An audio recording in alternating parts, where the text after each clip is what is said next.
Hello, what's up mga ka-idol? It's a good day today. Nandito tayo ngayon sa Candelaria, Quezon, kung saan New Year. Happy New Year sa inyong lahat. Today is siyempre stock up tayo dito sa Quezon muna. Tambay-tambay tayo, wala tayong magawa. May tuturo lang akong technique mag-repair tayo ng mga sirang LED na ilaw, yung mga pinagpalitan ng customer. Susubukan natin mag-repair kung makakabuo tayo ng ilaw. So yun mga ka-idol, gagamitin natin is meron tayong adapter, 12 volts adapter. Tapos kailangan natin ng panghinang. Yan, tapos ito yung mga sirang LED light, tri-LED light yan. Yan, tri-LED light. Yan, tingnan natin yung mga diferensya. Yan, binuksan natin yan, tri-LED light. So yun, nakakita tayo dito ng connecta lang natin yung ito. Yan, ito yung pinaka ground nya mga ka-idol yan. Yan yung pinaka negative nya. Laging nakakonect yan sa green. Tapos ito pinaka supply. Yung supply nya, i-connect natin sa blue. Yun, kita mo umiilaw siya. Kaso ang problema dito sa isang to is busted na yung high nya.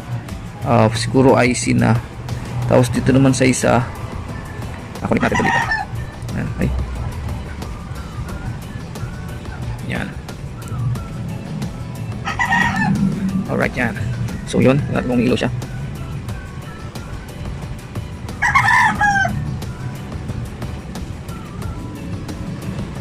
So yun, medyo mahina. So yun. So yun ang linya niya.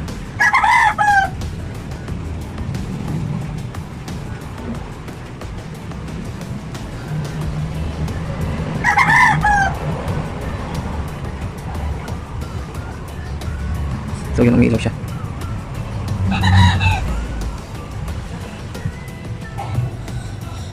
So yun na mga ka-idol, nakuha natin yung wiring tropa.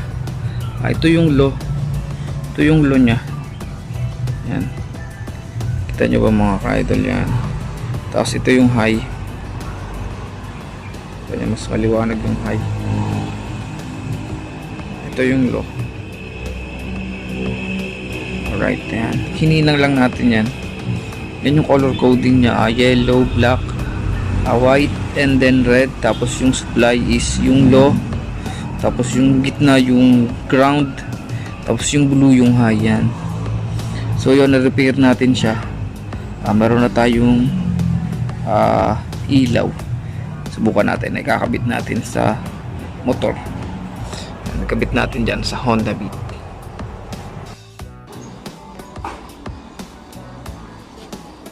So yun mga ka-idol, nakabit na natin yung yan, yung ginag-repair natin kanina na tri-LED. Yan. Bale, binattery operated na rin natin yan kasi yung stock nya is hindi naka-battery operated. So nag-battery operated tayo. Tapos ground. Tingnan natin kung gagana. Kayain natin. So set.